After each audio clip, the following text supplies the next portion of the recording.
To understand secrets of ancient magic, first of all, forget the word supernatural.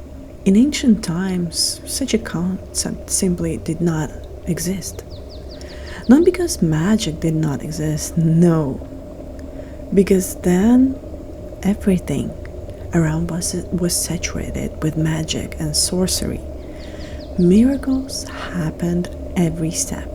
They were created by nature itself. Flowers mysteriously turned into fruits, and caterpillars into butterflies.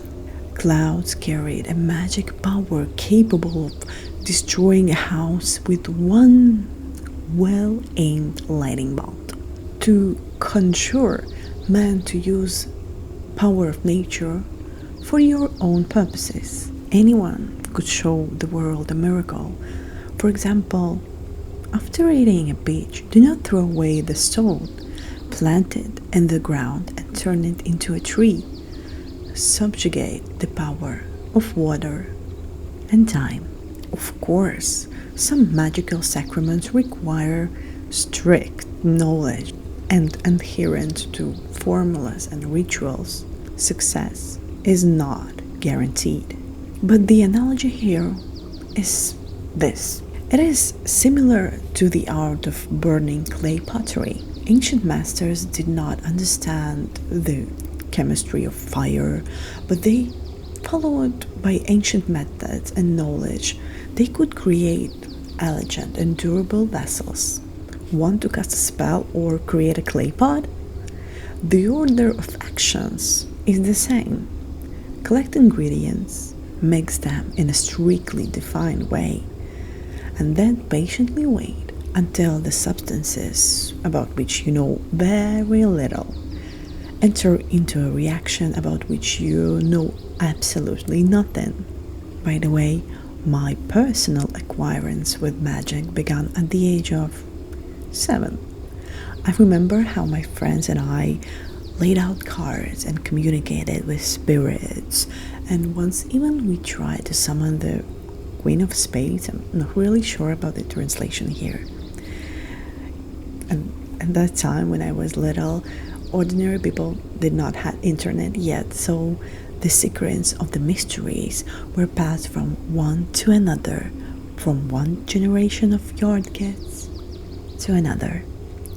I remember how we drew something on a mirror saying magic words and then ran away with fear from the rustle outside the window. Admit, what magic rituals do you perform? In ancient times, magic was used by ordinary people like you and me in order to interact with visible forces and invisible ones. In this world, gods existed in the time and space as people.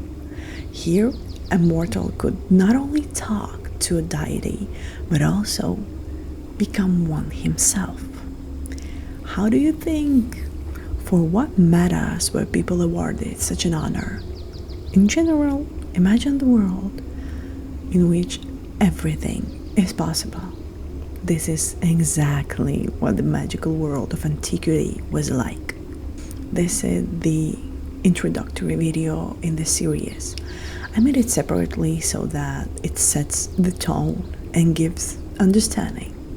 Because living in our world, it can be difficult even to imagine that this same world once was saturated with magic from top to bottom. Disclaimer, many people practice magic in ancient world, even communicated with that. But repeating their experience is highly undesirable. At best, your experience will be unsuccessful and you will only waste time and a few buckets of sheep's blood. At worst, you would succeed. Let's dive into it.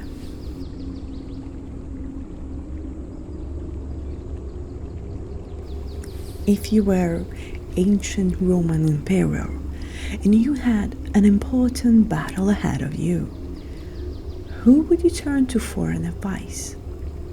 To the emperor of allied states, to the commander-in-chief, maybe to your network of spies behind enemy lines? No. To solve such serious issue, the ancient Greeks and Romans turned to the dead. Why dead? Was it possible to turn to all of them? And most importantly, how to do it? We will discuss all of this today. And spoiler, yes, you can do that too. This is the first chapter of this book on my study of ancient magic. The topic is frightening and a little taboo. Frankly, I thought about recording this video, but I decided to put aside my fear because necromancy was an important part of the culture. You and I are adults, and this video is entertaining and a little bit educational. Let's explore. In essence, anyone could talk to that, if only there is a desire. The difficulty is to get the answer from them. Necromancy was a common form of fortune telling in ancient times. It was not considered shameful to start in. However, talking to that is not an easy job, and even the most respectable rituals become more complicated as that person separates from the world of life in time and space.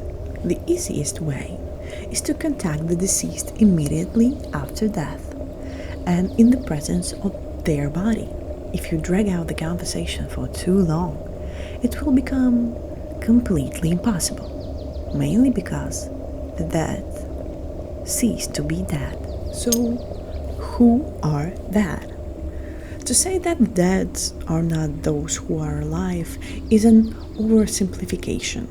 We all have roughly the same idea of what it's like to be alive, but there are no simple opinion about what happens after death. Perhaps the deceased are disembodied spirits living in another world far from us, or clouds of energy chained to the brains and circumstances of their death, or peacefully, slowly settling mounds. Until this is established, no necromancer will be able to get down to business. It is difficult to carry on a conversation if you yourself do not know who or what are you talking to. By the way, this statement of the sentence about the fact that we simply do not know what the dead are like, a feeling fluttered inside me in a different spectra.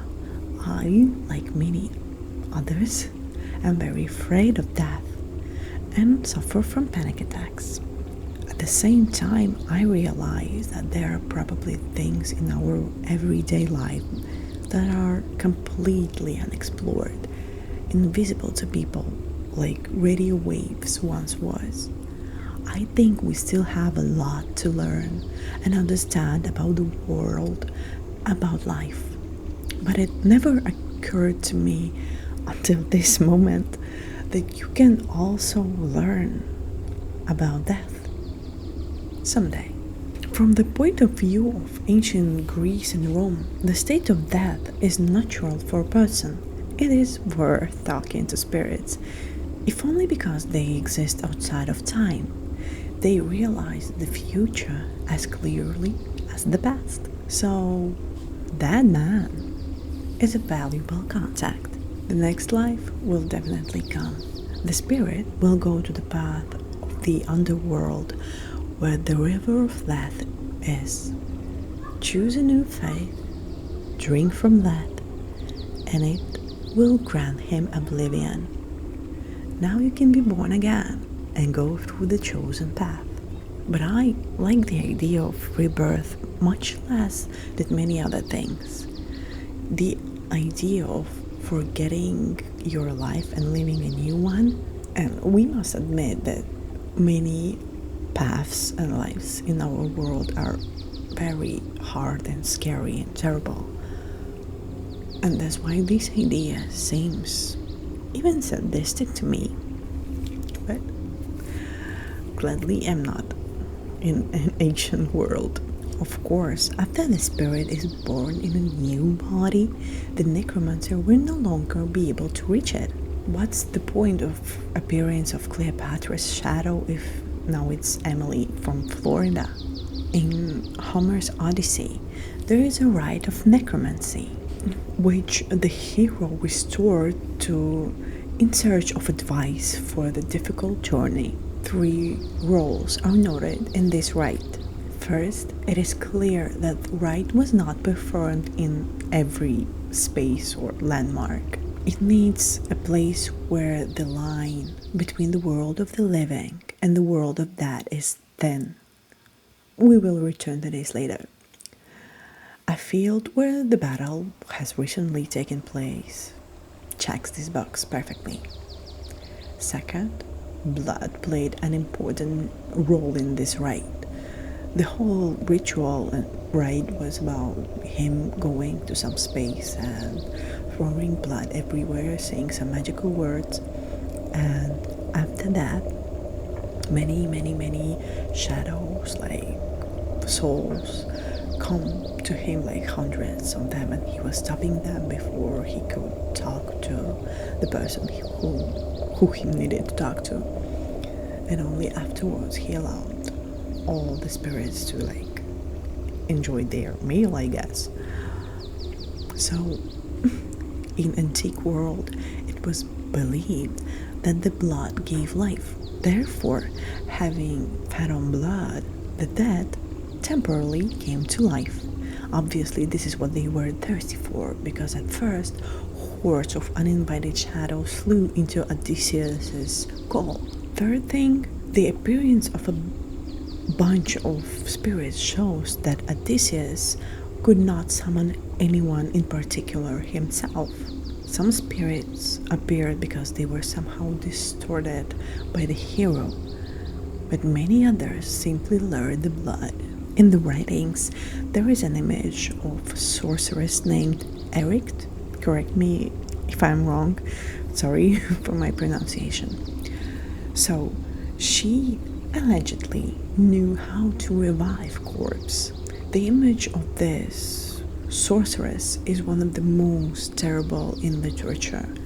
However, it turned out that the close communication with that drove her crazy. In addition, the most important thing, according to the witch, is to find the corpse with intact lungs. On the battlefield, it might be more complicated than you think, but it is needed because the awakened dead person will need breath, not to live but to speak. And of course, the place. The more dead people on the battlefield, the thinner and more transparent is the curtain to peace between the living and the underworld, because many souls has passed through it in a short period of time. In addition, in an ordinary place, it is easier to tell the future, but it is even better to choose a place where two worlds intersect naturally. And that's why now we will talk about portals to the other world. Oracle of the Dead. The antique kingdom of the dead is quite material, and it's real as the world of living.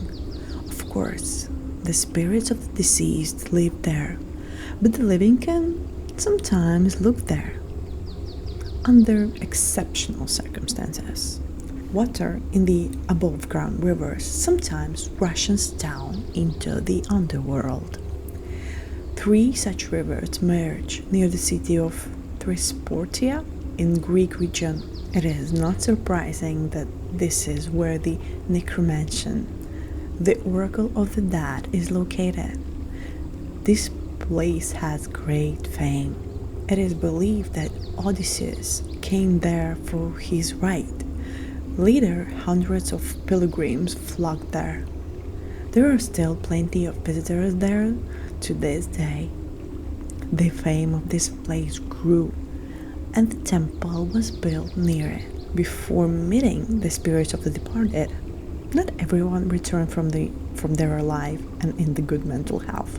The temple's petitioners have to perform several intricate rituals. During their stay in the temple, they had to adhere to a special diet, probably including drugs that expanded their perception. Fortunately, everything is simpler these days. The Greek Ministry of Culture informs everyone who wants to talk to the oracle at the necromansion. It is open daily from 8 to 8 and requires a sacrifice of €6, a mere trifle. The Gates of Hate in Hierapolis. I'm really sorry if my pronunciation is awful. In the sacred city of Hierapolis, it is now in Turkey, there was the famous Plutonium, one of the rarest temples of antiquity. Temples in honor of the god of death, Pluto, were located in special places. There were poisonous gases come out of the ground. The ancient Greeks and Romans believed that poisonous gases rose directly from the underworld. According to some testimonies, this steam was so poisonous that it killed small animals that came too close to its source, and birds flying past. The reason of that could not be understood in antique times, in ancient times, but of course, it shocked people. However, it is now known for the certain that this is a common phenomenon that and these gases easily dissipate in the open air. Plutonium also willingly lets tourists into itself. However, it does not kill anyone. Probably because over the past centuries the portal has partially collapsed due to the frequent earthquakes. The Lake Avernus in the South Italy to be precise. It is located in a volcanic region. The lake is flooded volcanic crater. It is possible that in ancient times it emitted poisonous vapors that poisoned local birds. Antique people loved poisonous places. Due to volcanic activity, a network of underground tunnels was also formed nearby. It was believed that with the help of certain spells and in the company of a good guide, one could reach the underworld through the tunnel. Journey to underworld. The Trojan hero made it to talk to the deceased father. Of all the ways to talk to death, this is the riskiest and most difficult. Let's start with the fact that a living person needs a companion from among the dead, the shadows, who will help him to return. Even if the poisonous gases do not kill you, most likely you will never see the entrance to the underworld because it simply is hidden from alive people. Only the most desperate and arrogant necromancer took on such a task. And this is taking into account the fact that the forays into the underworld ended successfully not for mere mortals, but only for the offspring of the gods. In general, talking to that, although it was a common thing, but without a fresh corpse or a portal to the underworld, getting an answer will be extremely difficult. Ghosts. Perhaps you thought that it would be much easier to just go to a place where a ghost has appeared more than once and just talk to it. However, communicating with the restless spirit is like talking on the phone with the captain of a ship caught in storm. This one is actually example from the book and I like it very much. So the connection with this captain is bad and the spirit on the other side does not care about you and your questions. On the contrary, now when he has your attention, He will try with all his might to convey the information that is important to him. What is the difference between a ghost and our imaginary captain? That the ghost is right next to you and gradually becomes furious for your questions. In general, those who have experienced this do not recommend repeating it. You know, all these stories when someone meets the spirit, the ghost, and they like jingle these chains and make noises. And when you finally get to communicate with them, they lead you to a place where they were somehow very violently murdered. That's they just like want to have a rest in peace already. I think that's why all modern films they do not ask her ghost questions like what should I do. No one asks about the future, but they ask usually what do you want us to tell, and it's much better way not to make ghosts angry. There are many stories of encounters with the other world and conversations with ghosts. Even among my friends or family members, there are a lot of such mini stories. I believe that it all proves that afterlife exists. However, no serious practicing necromancer will tell it anyway.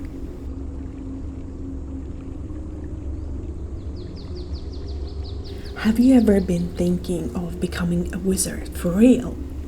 If you were born in antiquity, you could easily choose the path of witchcraft for yourself. Magic and rituals that permeated the ancient world were part of everyday life.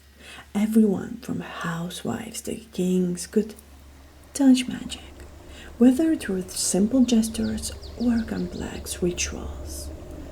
Special education or natural talent were not mandatory conditions for practicing magic, although, of course, knowledge and experience played a huge role. Even in our time, many of the ancient magical practices have survived, becoming a part of cultural traditions and customs. When we knock on wood or throw a coin into a fountain, we enter into the rhythm of ancient rites, the roots of which go back to the distant past. In an era when medicine was in its infancy, magic served as the only available means of protection, especially for children. Adults seeking to protect themselves and their loved ones relied on the advice of astrologers and fortune tellers, turning to them for help in difficult moments of life. Today, as then, magic remains a connecting thread between the visible and invisible worlds, serving as a bridge between that we know and what is yet to be discovered. What did a sorcerer do in ancient times? Herbal magic. Magic and plants were inseparable. Any sorcerer had to know how to use herbs and plants in his rituals. However, the process of collecting and preparing them was much more complicated than just a trip to the forest. Imagine the ritual described in ancient Egyptian texts. The herbalist first washed himself, then walked around the plants 3 times in a circle, sprinkling them with a soda solution and fumigating them with a pine resin. Then he burned a kaifi, an Egyptian incense, and completed the ritual with a libation of a milk, with a prayer and request to the deity. The herbalist dug up the plant, wrapping it in a clean linen cloth. The hole from the dug root was filled with mixture of 7 grains of wheat and 7 grains of barley, mixed with honey. After this ritual, to simply collect herbs, I suddenly lost my desire to engage in witchcraft. I am too impatient. By the way, it is interesting that I have not seen a single fantasy work where herbs were collected with at least some kind of ritual. They are always simply collected and then ritual begins after. So if you know, maybe I just have not seen that, tell me in the comments. The role of herbs in ancient magic was multi-faced. Treatment.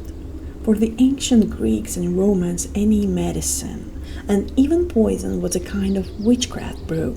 For example, Pliny the Elder mentioned that sorcerers advised men to drink the blood of hare's embryo to increase fertility, and young girls were prescribed 9 pellets of hare's dung to make their breasts high and firm. Why hares? I don't know. Poor animals. There were love potions. These magical elixirs are probably the most popular to this day. Although their effectiveness was often questioned, the placebo effect of the self-confidence they inspired could play a role. However, there was no scientific confirmation of their effectiveness. Poisons. Certainly the most dangerous category of substances used in ancient times. In the hands of skilled magicians, even the most harmless fruit and vegetables could become a deadly weapon. Some witches became famous precisely because of their skills in making poisons. Also, there were magical means for attracting and repelling. By choosing the right plants, a sorcerer could not only summon but also repel otherworldly creatures. Many rituals prescribed to place a bouquet on the grave so that the spirit of the deceased would perform some magical tasks. After all, as is known, the dead love flowers, which is confirmed by the traditions of many modern cemeteries. In addition to herbal magic, sorcerers also used various spells and charms. Spells were strictly ordered magical actions that, if the instructions were strictly followed, gave a predictable result. The difference between them and ordinary culinary recipes is that sorcerers, unlike cooks, often called on spirits and demons for help and used much more exotic ingredients for their rituals. Here is an example from the book on which I create this video series. There is an ancient spell for calling Morpheus, the god of sleep. To try it, you first need to drink a suitable potion. For example, warm milk with crushed cacao beans added, and then begin to quietly and monotonously repeat the ritual phrase. 1 white sheep, 2 white sheep, 3 white sheep, counting until Morpheus comes to you with a blessed sleep. Spells and charms were pronounced aloud, often with singing. Their rhythm and repetition immerses a client in an almost hypnotic state, especially if the atmosphere was prepared in advance with the help of hallucinogenic. It was impossible to deviate from the magic formulas. If something went wrong, the entire ritual had to be started over. Therefore, witches and sorcerers kept extensive grimoires, books with records of spells and rituals which they carefully rehearsed before each real rite. And don't forget elemental magic. According to ancient legends, witches were able to control natural forces, turn rivers back, steal the moon from the sky, make forests move, and corpses cross the boundaries of fields. Possessing the art of elemental magic, they could cause storms, floods, and hurricanes, arrange real natural cataclysms. But such abilities remain highly controversial. Probably natural disasters could be attributed to the witch after they occurred as the way to scare and strengthen their authority. Imagine how convenient it would be to announce, "I cast a curse because you dare to banish me." However, we should not forget that ancient magicians were not stupid at all. They carefully studied their craft, and, for example, those who were interested in astrology could steal the moon simply by knowing in advance about the upcoming lunar eclipse. This was their real magic. So, what is an ancient magic? A gift or a science?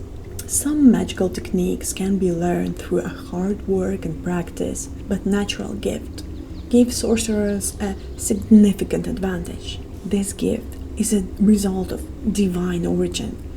Gods often mated with mortals, giving birth to semi-gods, who then created their descendants. More than 3,000 years have passed since the age of heroes, and most modern people have at least a drop of divine blood in their veins, from titans, nymphs, and other celestial beings. How you like that? And what magic would you master?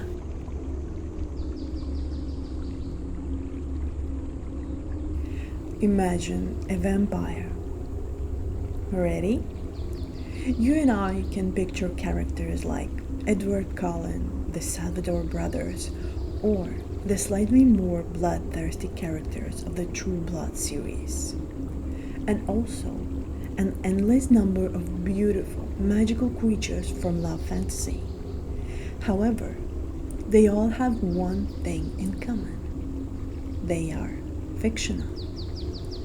In antiquity, vampires, werewolves, and dragons were real, at least for those who lived them. Today, I will tell you about the fantastic creatures of that time that are known to us. But these creatures, like our own understanding of the world, have changed somewhat over the years. Vampires, lamias, and other bloodsuckers. In ancient times, where darkness and light were so closely intertwined that it was sometimes impossible to distinguish their boundaries, people believed in the existence of vampires, not just as dark stories, but as real inhabitants of the world. But unlike modern novels where vampires are often depicted as loving, mysterious, and sometimes even romantic, ancient people knew them as something completely different. Vampires did not feel true affection for humans, although they could skillfully pretend. These creatures finged love and passion only to attract their victims, seduce, gain trust, and quench their eternal thirst for blood. Some of the vampires were called empusa. They were said to be able to even marry a mortal, but not for love, but to prolong the pleasure of hunting, to fatten their prey with affection and care before feasting on life-giving blood. They preferred young and strong bodies because their blood seemed the sweetest and had the most precious seasoning. For the ancient Greeks and Romans, the concept of vampirism was especially close. Their customs associated with blood and mystical rites were not just a tradition, but sometimes sacred. Blood was considered the carrier of life force, and according to legend, it was not only humans and wild animals that craved this power. It is said that some sick people tried to heal themselves by falling on the wounds of gladiators to absorb the warmth of their lives, feeling how this power flowed into their own weakened bodies. But among all these dark legends, one creature stands out for its ferocity and ruthlessness, the Lamia.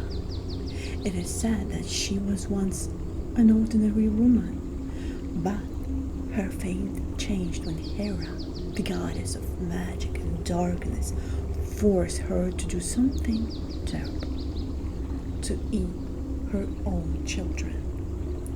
Losing her mind and filled with hatred, the Lamia turned into an evil spirit that brought fear to mothers and children, lying in wait for those left without protection. Since then, Her name has become a symbol of the bloodthirsty monsters, and children trembling under the blanket were afraid to hear her ominous call. You know, it's always amazing how the perception of myths changes over time. When I read ancient stories about vampires and lamias, it seemed to me that these were not just myths.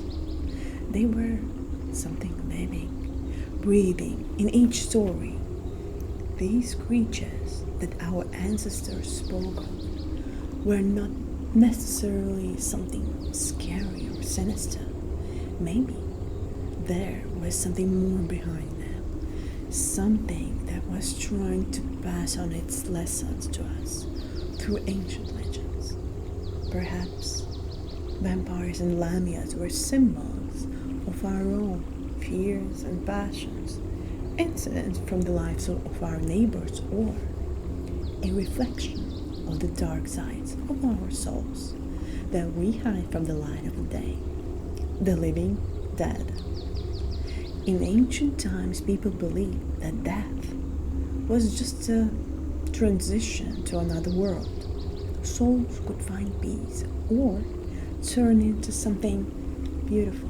But what if death came before its time, especially to someone who had lived a life of malice and hatred? Then, according to the ancients, such a soul could become more dangerous than it was in life. It was believed that prematurely killed villain could return to the world of the living in the guise of a monster that would roam the earth persecuting the innocent. Over the years, such beliefs have changed, and over the time, the idea of modern zombies arose. Soulless creatures that spread their own infection in myths. To be honest, I have never been a big fan of zombie stories. Their concepts seem quite innovative to me in recent centuries, but in antiquity, zombies were almost never mentioned. Perhaps because the idea of death and the afterlife was much more mystical and exciting than the fear of a living dead person. Werewolves. In ancient legends, the transformation from a man into a wolf was always accompanied by mysterious and gloomy details. One of the most famous stories about the first werewolf is about the Arcadia king, and I need to check his name. Lycan. One of the most famous stories about the first werewolf is about the Arcadia king, Lycaon. According to the myth, when Zeus heard rumors that Lycaon was throwing cruel banquets and killing his guests, Zeus, the god of hospitality, decided to check these rumors himself, taking the form of a simple traveler. Lycaon, wanting to test the divine essence of the guest, served him the meat of a killed prisoner, hidden among ordinary dishes. But Zeus immediately recognized the forgery. Enraged, he destroyed the king's house and turned Lycaon himself into a wolf. And from then on, he doomed himself to eternal wandering in the form of a wild animal. Ancient people perceived werewolfism as a rare and dangerous condition, a kind of disease, now known as lycanthropy. In Arcadia, where according to legend, Lycaon's transformation took place, it was believed that one could become infected by eating the meat of a sheep killed by a werewolf. Symptoms of the disease included paleness, extreme exhaustion, terrible thirst, and inability to cry. But what is even more surprising is that sometimes people voluntarily transform themselves into wolves as part of initiation rites. According to Pliny the Elder, This was especially common among the Arcadian tribes. Interestingly, the image of the wolf occupied a special place in ancient Roman culture. The she-wolf who nursed Romulus and Remus symbolized strength and wildness. The festival of Lupercalia, which is celebrated annually on February 15th, served as a tribute to ancient traditions associated with wolves. The Romans even coined the term versipalis, meaning skin changing. It described werewolves, people who could transform into wolves. Over time, the image of the werewolf gained popularity, and by the early Middle Ages, many suspected werewolves were subjected to brutal trials. However, ancient sources do not mention that lycanthropy could be transmitted through a bite, as it's often shown in modern films and books. One of the rare stories of turning into a wolf by moonlight belongs to Petronius in his Satyricon. This story about the werewolf soldier howling at the moon became so popular over the time it turned into a persistent myth. Magical menagerie. In this section, we will look at the various animals that played a role in magical practices. Historically, they were divided into two categories: those whose body parts were used in rituals, and those that were considered magical creatures in themselves. In antiquity, magic recipes could include the most unexpected components, from hyena eyes, which according to legend help cure mental disorders, to the liver of the same animal, used for glaucoma. Magic papyri mention 19 species of birds, as well as wolves, monkeys, martens, mice, rats, horses, and even donkeys, which were popular among Greek sorcerers. Interestingly, in Rome, they preferred more exotic animals. For example, the same hyenas. In addition to them, lizards, goats, roosters, and ibises were also used. But when it came to phoenix tail feathers, ancient recipes implied purple dyed paper. After all, it was almost impossible to find real phoenix feathers. This bird, according to legend, is the only one of its kind and appears extremely rarely in the world. I like the idea of code names for such ingredients. It gives the rituals a certain mystery and enigma. Of course, from a practical point of view, this is not always convenient, but it gives sorcerers an excellent opportunity for a long and exciting search for the true meaning of each spell. Isn't it a way to laugh at beginners who are too carried away by literally following the text of a magic scroll? Thus, code names not only add a touch of mystery, but also serve as kind of protection from inexperienced sorcerers, keeping them from dangerous and inept attempts at witchcraft. Animals that are associated with magic. Cats. Today, cats play a vital role in magic, having become faithful companions for witches, both real and fictional. Their ability to see ghosts and sense witchcraft, it would seem, makes them indispensable guides to the world of magic. However, in ancient times, cats were not very welcome in houses. Their roles were replaced by weasels and even tame snakes, hunting mice and rats. Despite this, cats were treated with cautious respect because the worship of the cat goddess Bastet was strongly associated with ancient Egyptian culture. Even those who did not belong to the Egyptian tradition avoided angering her. Legends say that cats were companions for the goddess of the hunt, Artemis, and thanks to this, they became a symbol of cunning and grace. Weasels. Weasels are one of the most interesting and mysterious creatures closely associated with magic. Legend has it that Hera's servant was turned into a weasel as a punishment for her cunning.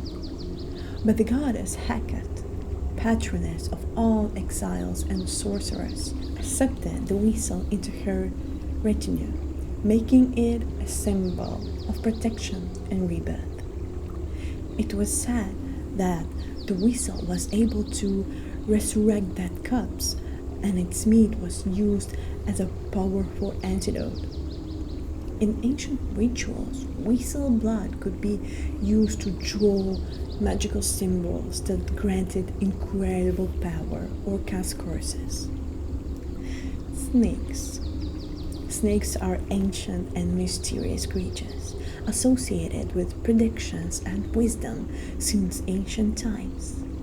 The most revered of them was the giant python, which guarded the center of the world, where the great oracle of Delphi was located. But even snakes did not escape the role of dark symbols. They were believed to be born from the spinal cord of a dead criminal. However, the most dangerous among them, such as basilisks, had no equal in venom and deadly gaze. Surprisingly, their worst enemies were considered to be weasels. Invulnerable to basilisk's venom and capable of killing it with one bite.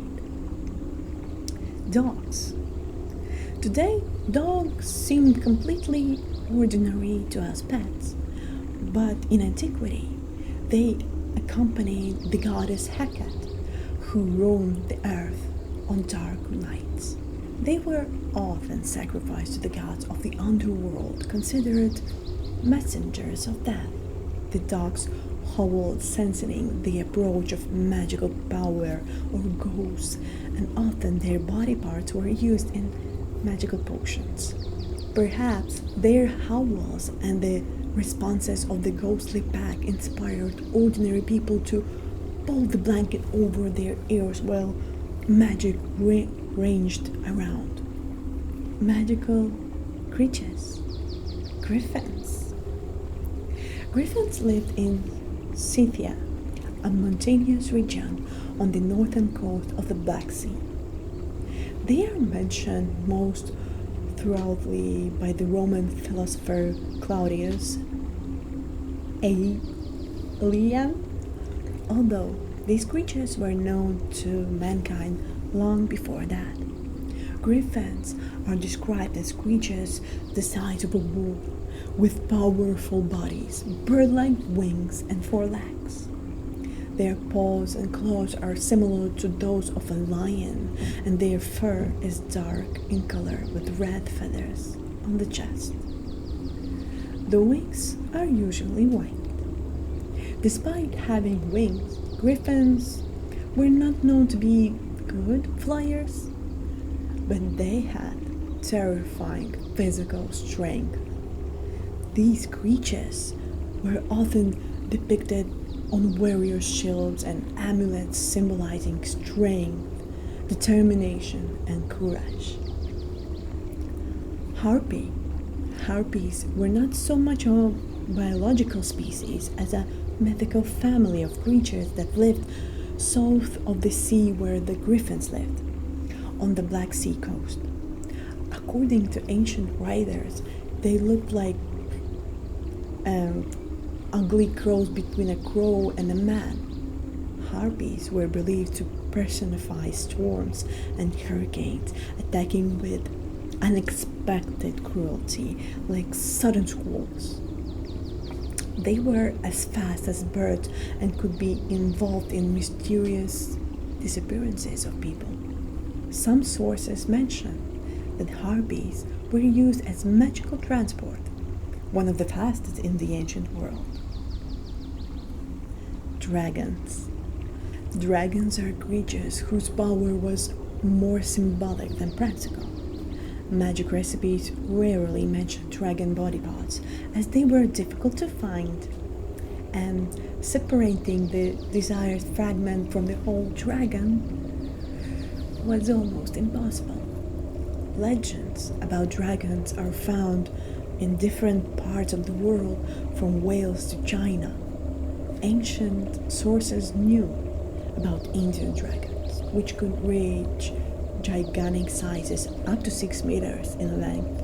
Ancient authors such as Homer and Claudius describe several types of dragons: swamp snakes, plain snakes, and mountain snakes, which had magical properties.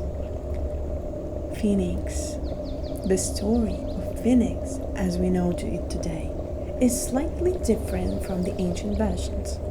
According to legend, the phoenix burned and then was reborn from bone marrow and bones, turning first into a worm and then into a chick, which arranged a funeral for its predecessor. It is believed that the ability to rise from the ashes was attributed to the phoenix later, probably as a result of a confusion with Egyptian bird Benu. In images, the phoenix appears as a bird with golden red plumage, similar in size to an eagle.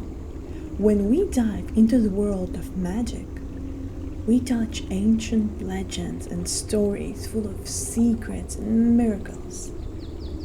These creatures seem to come alive in our dreams. Their images tremble in the imagination, and the soul is drawn to the unknown.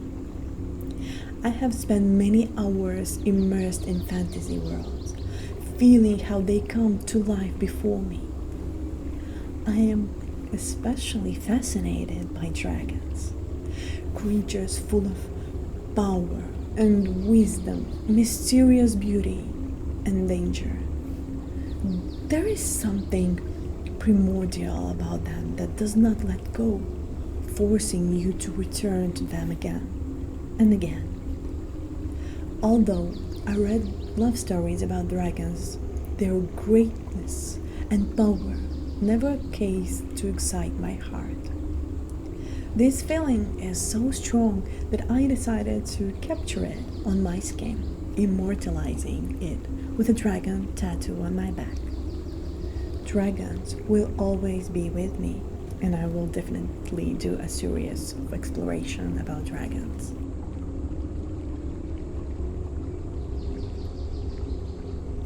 In the ancient world full of mysteries and dangers, every life was like a candle in the wind. At any moment, even the youngest could face sudden death, and the mind refused to accept such tragedies happen by themselves. People had a hard time accepting this randomness. It seemed that behind every sudden departure from life, there was a mysterious reason. When in those days almost nothing was known about internal diseases such as heart attack or inflammations, a simple but frightening theory arose. It could be witchcraft. It became a convenient explanation for any misfortune that was beyond understanding. It is not surprising that people sought to learn more about evil spells, understand their nature, and find ways to protect themselves from an invisible threat. For innocent victims, magic became a real enemy from which they had to defend themselves, while some sought ways to use its power for their own good. However, alongside genuine magical influences, there were also more prosaic dangers that could be perceived as manifestations of magic. A random misfortune, such as a car rolling down a slope, a mad dog, or a heavy object falling from the sky, all of this could be considered the result of the action of dark forces. The belief that these misfortunes were connected with magic gave rise to an entire industry aimed at protecting against bad influence. Amulets and talismans, similar to shields, repelled evil spells and were an obligatory part of everyday life. Protecting yourself and your loved ones from magical pollution was as important as running a household or maintaining a house. The home was intertwined with magic, and people created their own rituals in order to protect themselves from the insidious forces that could lurk around every corner. And one of the ways to do that was to know when something bad will happen. Days of restless death. In the 20th century, psychologist Boris Frederick Skinner conducted an interesting experiment during which he proved that even pigeons can believe in omens. Animals, like people, have the ability to find patterns, and humans have this ability especially well developed. Once they notice a certain pattern, their mind begins to see confirmation everywhere. So, if you are convinced that Friday the 13th is an unlucky day, then suddenly you begin to notice the slightest failures that another day would simply go unnoticed. This only strengthens your belief that the day really does bring bad omens. In ancient Rome, special attention was paid to such dates. Memorable days of great defeats were declared days of bad omens, when it was forbidden to conduct any public business, and the Roman calendar was filled with unfavorable days on which one should not start new business, mention the name of Janus, the god of beginnings, or even enter into intimate relationships. These days were considered so ominous that it was also recommended to refrain from weddings and travel. The Romans believed that on certain days, June 24th, October 5th, and November 8th, the gates to the underworld opened slightly, and the spirits of that freely wandered the earth. These dates were so terrifying that no commander dared to enter a battle if he could avoid it. The numbers 9, 11, and 13 were considered especially ominous, so much so that the Romans even organized raids on uninvited guests from the other world. Rituals for the expulsion of evil spirits were called Lemuria. During these ceremonies, the house was cleansed of evil entities. Gifts were brought to good spirits, asking for protection, and the restless shadows of the deceased were escorted out the door. The cleansing process was not only symbolic, but also physical, During the ritual, people spat and had to make special gesture with their hands, a fist with the thumb between the middle and the ring fingers. The sign symbolized the fertility of the Great Mother and acted on evil spirits in the same way that the cross in later times scared away vampires. But sometimes it happened that the spirits had good reason for their presence. In such cases, exorcism turned out to be a much more difficult task. Exorcism is an ancient art of driving out spirits that sought refuge not only in houses but also in people themselves. Exorcism required the use of a wide variety of means, from magical rituals to mysterious potions. Here is an example of one such ritual. A finger with a ring was brought before the possessed person, into which was inserted the root of a special plant described by King Solomon himself. It was believed that this root was able to pull the demon out of the body through the nostrils. The possessed person seemed to fall down, and everyone present was ready to swear that this was the end. But soon the body came back to life, freed from the evil creature. In exorcism rituals, names and spells played a key role. Knowing the name of the demon gave you power over it. You only had to name it and bring sulfur or bitumen to your nose, and the demon, unable to bear it, would scream and flee, leaving the person alone. However, dangers were hidden not only in demons, restless spirits, or evil ghosts. Those who sought to protect themselves and their loved ones from dark forces could not forget about the threat posed by people with ill will. The ill will of mortals could be as destructive as the intervention of otherworldly entities.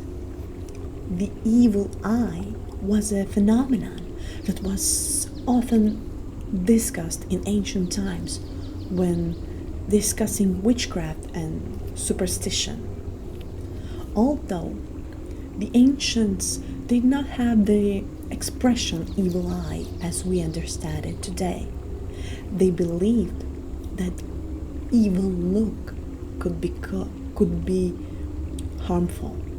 This belief was based on the idea that a person's mental state, his thoughts and emotions, can directly affect the body and the world around him.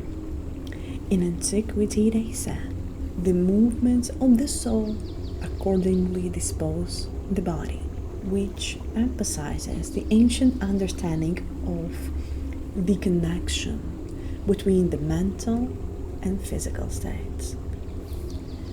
Amulets were used to protect against evil looks, among which the most effective was fascia, an amulet in the shape of phallus, which symbolized fertility and health. It was considered a kind of lightning rod for envious glances, absorbing negative energy and protecting the owner. The ancient Romans believed that the phallus was a target for evil forces, and artificial phallus amulets helped to distract unkind glances from the real object. In addition to amulets, there were other means of precaution. For example, The Romans crushed the shell of an eaten egg or cracked a snail shell, believing that the spirits would consider their mission accomplished upon seeing the destroyed object. The tradition of breaking glasses after special events may have its roots in these ancient customs. If the protection of amulets and rituals was not enough, ancient recitants could sue a sorcerer.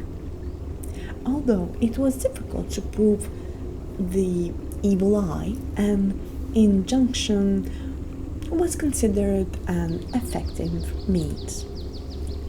However, privileged families could avoid accusations by using their influence. Protective amulets often had inscriptions that not only warded off evil but also repelled it. Some amulets were also intended to protect magicians themselves during rituals. Such objects were made of silver and had magical symbols and text carved into them. Everything we have talked about reminds me of how the ancients tried to understand and tame the world of magic and spirits. Whether it was exorcising demons, protecting against evil spells, or diverting envious glances with the help of amulets, each means reflects the desire to gain control over invisible forces. Antique rituals, superstitions, and belief in the magical properties of everyday things serve as a reminder that people have always sought ways to protect themselves and their loved ones from incomprehensible. Let these stories inspire you to find your protection and magic in your life.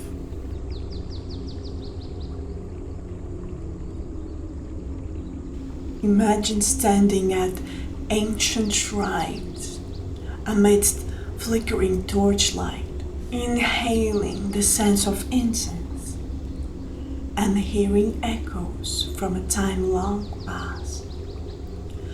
I will tell you about how in the ancient world people tried to glimpse the future.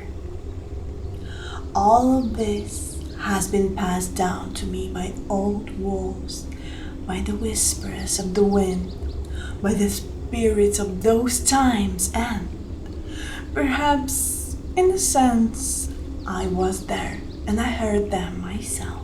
These stories are not scientific treatises, but rather a journey into a world of mysteries and premonitions, where fate and prophecies were intertwined as one. We are about to dive into this world together. Join me. Prophets perhaps had it easier back then. They lived among people who perceived the future as something just as immutable as the past. Our ancestors believed that the fate of every person was already predetermined, and by choosing path, we merely went to meet this destiny. Yet they believed that this choice was ours, and even if the road was inevitable, each step along it was made by us.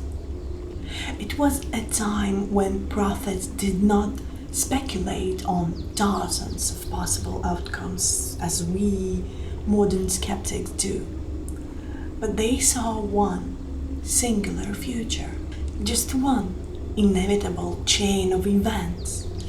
Imagine an enormous diagram through which a tiny point moves. Our present moment. Everything that could happen was already known to the gods and spirits. All one had to do was ask, and they could tell a person about it. Oracles and priestesses. Oracles were centers of wisdom. People turned to them for all sorts of reasons. To learn about geopolitics and battles, or even just to find a missing blanket. However, their magic wasn't entirely mystical. Many priestesses, for instance, lived in ordinary cities, knew rumors, and were simply wise women capable of manipulating answers and twisting questions. To be the voice of a divine entity required not only a connection with the heavens, but also a clear mind. Oracles knew many secrets long before people came to them with questions. Particularly famous was the priestess of Apollo in Delphi, an educated Greek woman who spoke in riddles. Yet, in those verses, one could always discern the key to the future. Imagine a woman standing in a temple with fragrances swirling around and mysterious melodies sounding. In her eyes was ancient wisdom, and her words were like keys that could either unlock truth or lead one into a trap. Priestesses had to maintain not only their connection with the divine, but also physical and spiritual purity. Rituals of purification were an important part of their lives. They spent much time in seclusion preparing to receive prophecies. This process included fasting, meditation, and rituals that help purify the mind and body from worldly distractions and draw closer to divine truth. For priestesses and seers, spiritual practice was an inseparable part of their existence. They could spend days, sometimes weeks, in prayers and meditations until they reached a state in which they could hear the voices of the gods. In this state, they became intermediaries between the world of people and the world of the heavens. It was important not only to hear the gods, but also to understand how to convey their message to people in a way they could accept and comprehend. But it wasn't just humans like priestesses and prophets who could hear the voices of gods. In groves, among oaks, the truth whispered as if Zeus himself spoke to the branches. Someone had to discern what lay behind that rustling, what the mighty God whispered to convey. In some cases, the trees themselves became symbols, bearing omens. Ancient people believed that forests and groves were the homes of gods, and every rustling of leaves could carry hidden wisdom. This added even more mystique to their world, where every natural phenomenon could be a sign from above. Omens and sacrifices. Oracles were not the only way to learn the future. Ancient people saw omens and signs around them. Every unnatural sound, every flash of a comet in the sky, or a sudden clap of thunder could speak the future.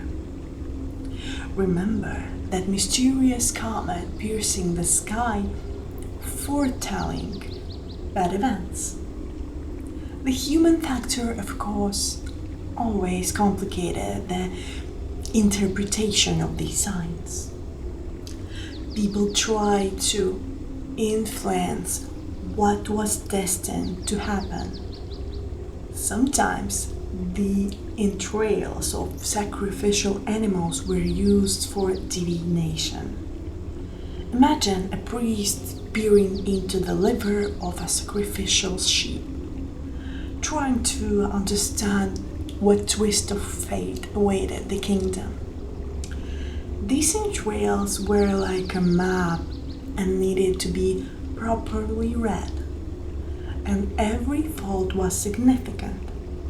But if the liver did not please the priest, another sacrifice was brought, and so on until the gods showed favor.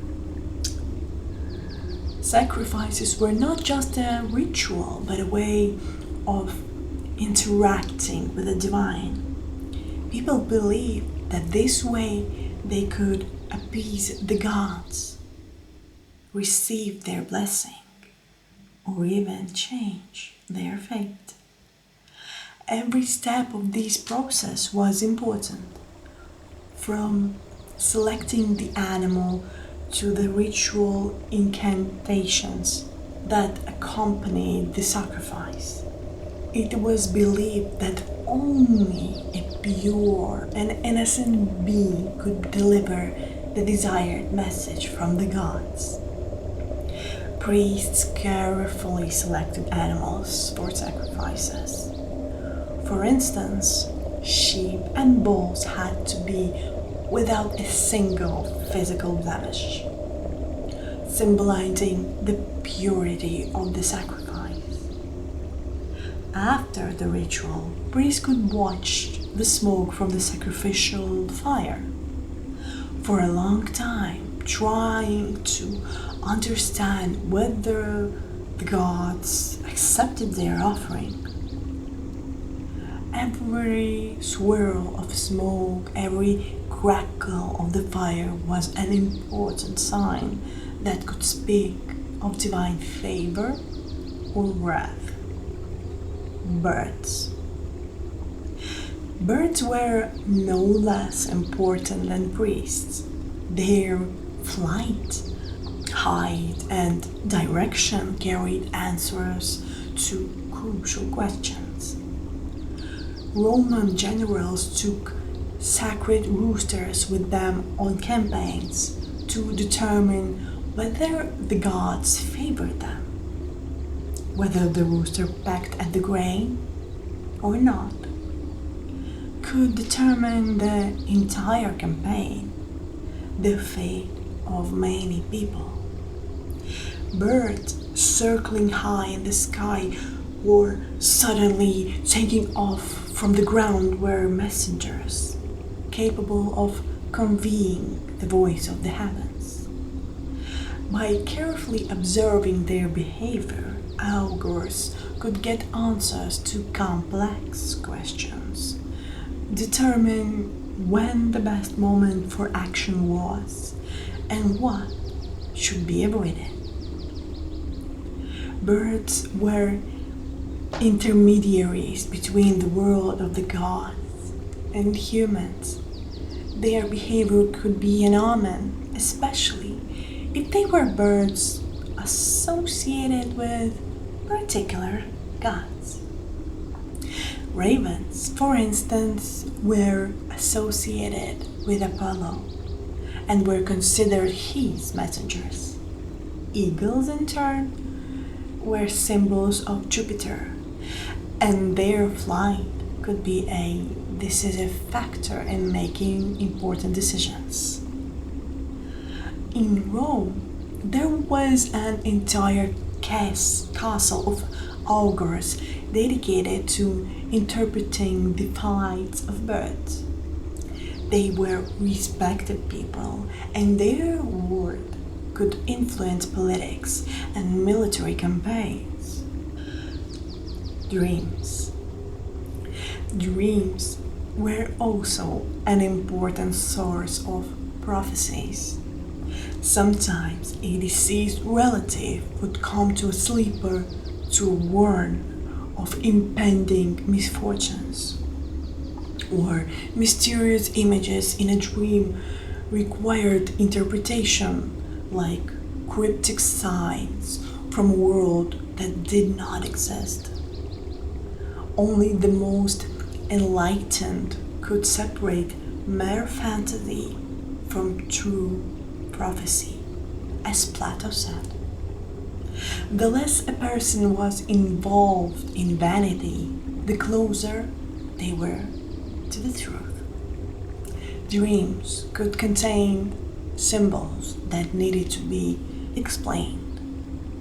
A snake could signify renewal or danger, while a bird could symbolize freedom or the soul of the deceased. Artemidoros of Thales is a famous interpreter of dreams. Devoted his entire life to studying these cryptic messages. He believed that each dream required an individual approach, and only someone who knew the dreamer's soul could properly understand its meaning. Dream interpretation was a kind of art that required not only knowledge but also deep intuition. Dreams were often filled with allegorical images, each of which could have multiple meanings. For example, water in a dream could symbolize both purification and danger, depending on its state. Dirty water could foretell illness or troubles, while a clear water symbolized spiritual purification and renewal. Dreams were a way of communicating with the divine, and their correct interpretation could help avoid misfortune or prepare for trials. In a world where everything was predetermined, people did not see themselves as powerless. They believed that courage and resilience in the face of fate defined their true dignity. Not wealth or power, but how one meets their fate. The ancients understood that the world was unpredictable and that not everything could be changed. But one's attitude could. Submission to fate was an active position, striving to live life with dignity and helping others. They believed that even in harsh times, a person could choose how to meet challenges, with despair or with dignity. The wisdom of the ancients lay in accepting the inevitable and controlling their reactions. They knew that every action influenced the further chain of events. Mutual assistance and community support were important. Together, people could overcome any trials and face fate with pride. So, stars, when we look back at ancient prophecies, we see not just predictions but a reflection on how people perceive their lives, their faith, and that which is beyond our understanding. Perhaps we should learn from them to be wise, to not fear what is predestined, and to live in such a way that we are valued not for success but for the strength of our spirit. Thank you for being with me on this journey. I hope the spirits of the ancient oracles whispered something important to you. Until the next mysterious stories, may this wisdom of the ancient help you in life. Perhaps next time, when the wind whispers something in your ear, or you see a strange dream, you will wonder, is someone from the ancient spirit speaking to me?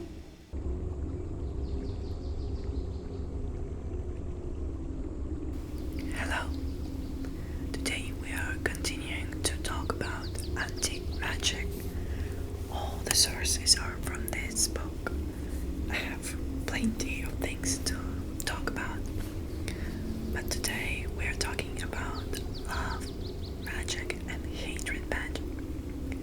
So I decided to make this video absolutely whispering, just to try the concept. So let me know in the comments, how do you like that? Let's get started.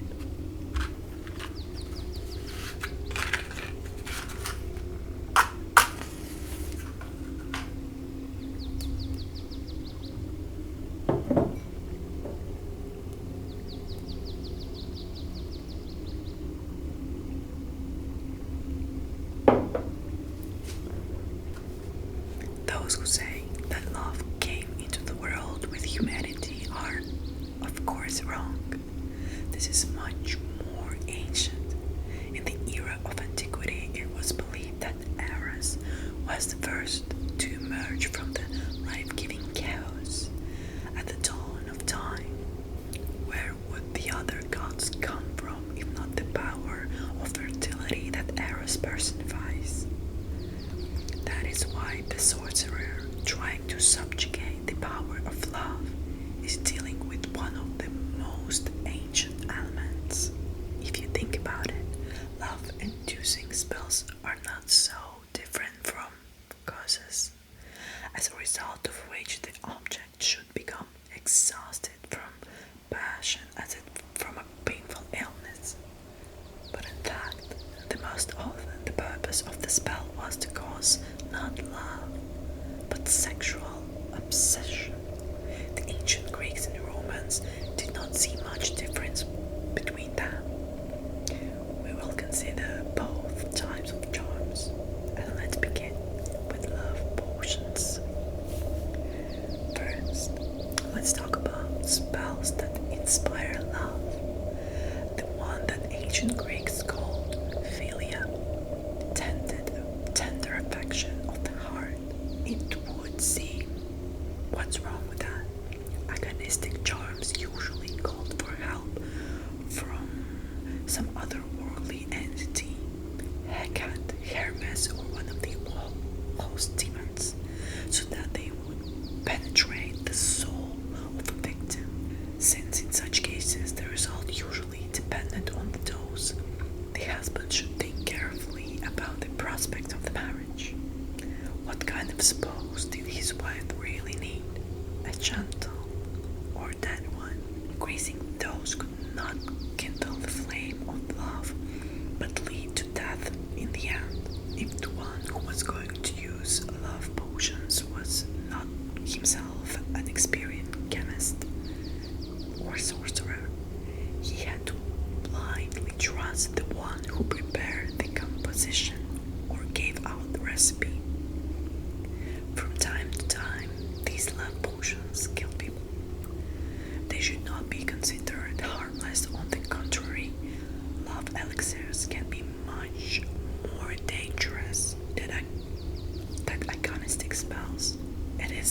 known whether the summoned demons exist and whether they will respond to the call, but cyanide is quite real and works every time. How can one not recall the cynical American aphorism of the 20th century? Candy is good, but booze works faster. Therefore, very often the ancient Greeks and Romans preferred to simply use alcohol to kindle the flame of love, food of love. The ancient Greeks and Romans believed that aphrodisiacs were abundant in plants. Following their tradition, we will not separate those that caused love from those that increased physical attraction. After all, experienced courtesans of the time noted that if one was awakened, awakening the other is the matter of technique. It would seem that aphrodisiac have nothing to do with magic, but this is only if we proceed from modern idea of magic. For our distant ancestors, charms and spells were as common as vitamin rituals or brushing teeth in the morning. Ancient people often performed a specific ritual, stood in front of the mirror and ran a bursty object over their teeth. It was believed that this prevents tooth loss and loss of social status. All products in the love menu are rich with vitamins, zinc, and glucose, which increase overall vitality. Recent scientists have admitted that trace elements contained in oysters can actually increase sexual desire. Just to note, the gastronomic commandments of ancient Rome said that if the host does not want the feast to turn into an orgy, man should be served let along with the existing arugula. This is what is called balanced diet. Apples arouse sexual desire of fair sex. Moreover, their effect was so strong that this is enough to simply throw an appetizing fruit in the direction of the lady. That is why the wedding ceremony of ancient Roman brides and grooms ended with a hail of nuts and apples, approximately as modern couples walk on a rain of rice and confetti. Sometimes Romans showered newlyweds with wheat. Grain is one of the oldest symbols of fertility, so different types of seeds appear on our menu. Iconistic magic, go demons. Those who were not into potions making always had the option of calling the outwardly first to process the soul and the body of the object of passionate feelings by skillfully using charms, chants. One could order the nimble demon to deliver the beloved right to the door and already embraced by desire. Agonistic rituals were usually performed by men, while love potions were more often prepared by women. In the ancient world, love was understood as either a tender, protecting feeling, for example, of a mother for a child, or a furious lust of a purely sexual nature. Modern anthropologists claim that romantic love with bouquet, hearts, and walks under the moon did not exist in antiquity. The social construct appeared much later. In Middle Ages, love was a cruel obsession and a disease that the gods sent to cloud the mind of a previously sane person. Cupid, for example, he does not hold flowers and sweets. In his hands he has a bow and arrows. Even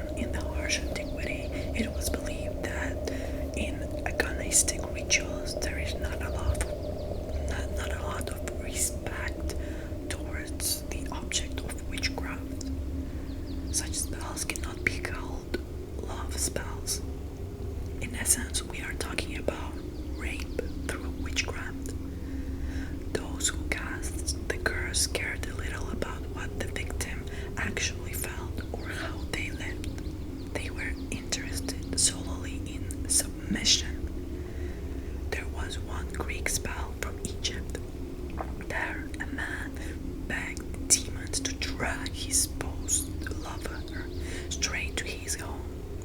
And there were phrases like drag her by her hair, torment her soul and heart every day, every night, and every hour, so that she would come to me, be with me, become inseparable from me. This is a love spell, but in form and essence, it's not much different from a curse. The difference between a love spell and a curse is only in the intent of a sorcerer. Spells of hatred, curses.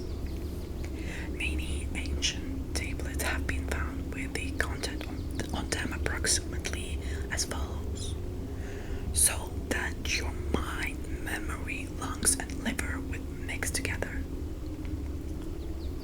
For obvious reasons, many curse tablets were created in the heat of emotion. Similar artifacts were found throughout the territory of all Hellenic states and the Roman Empire, but most often they are found in the graves of prematurely dead, as well as in underground wells, sanctuaries, and portals, because they were asking demons to help.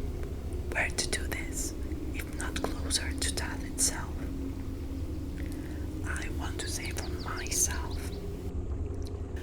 that very often I, of course, also experience really strong emotions, and at this moment I try never to send any negative emotions to other people if we are like talking about basic everyday stuff, because it seems to me that this can very easily turn out sideways to me. But even with my own positive thoughts, I am extremely careful. Well, or neutral thoughts even. For example, there was a case I thought that it would be damn great not to work for a month, so that I would not have to go to work for a month and do anything. And a few days later, my child broke his arm and I sat at home for exactly a month. I certainly would not want to go to work in this way, so be careful. Otherworldly forces. This is a very interesting and important difference between love spells and curses. Lovers willingly indicated their name, family, and even the address, so that the demon knew exactly where to deliver bewitched victim. However, the curse was usually preceded by special rituals designed to ensure complete anonymity for the customer. Fortunately, the ancient deities apparently did not have the gift of omniscience. Another important point: people often turned to the gods of the underworld. Scientists call the gods of the afterlife chthonic gods. Chthonic literally means underground. There are many of them, and each has its own functions, and in order to send a curse on an enemy, you need to know to whom to turn to. When turning to gods, people also called for help from demons or asked the god that these same demons would provide them with some services. But let's figure out who demons are, which Hecate, the divine of sorcerers, and other deities are so often asked to send to help sorcerers. In essence, demons are otherworldly forces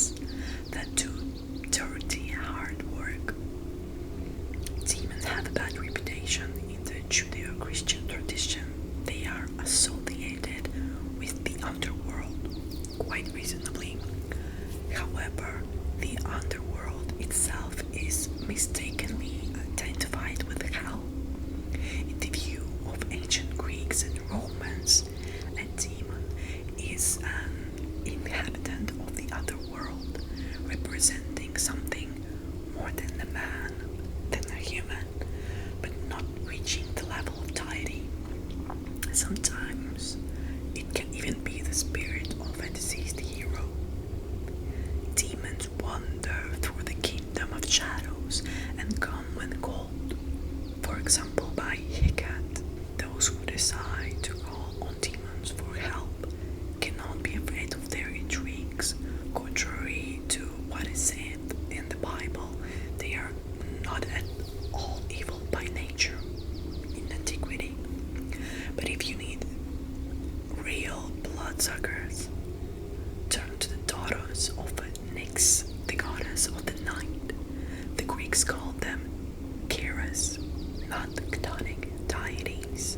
Celestials such as Athena, Minerva, Artemis, Diana, and Apollo were rarely mentioned in curses. They could be called upon if the matter fell under their jurisdiction. The gods have many duties and broad powers. Demeter, the goddess of the harvest, was sometimes called upon to help ruin crops of the enemy's fields.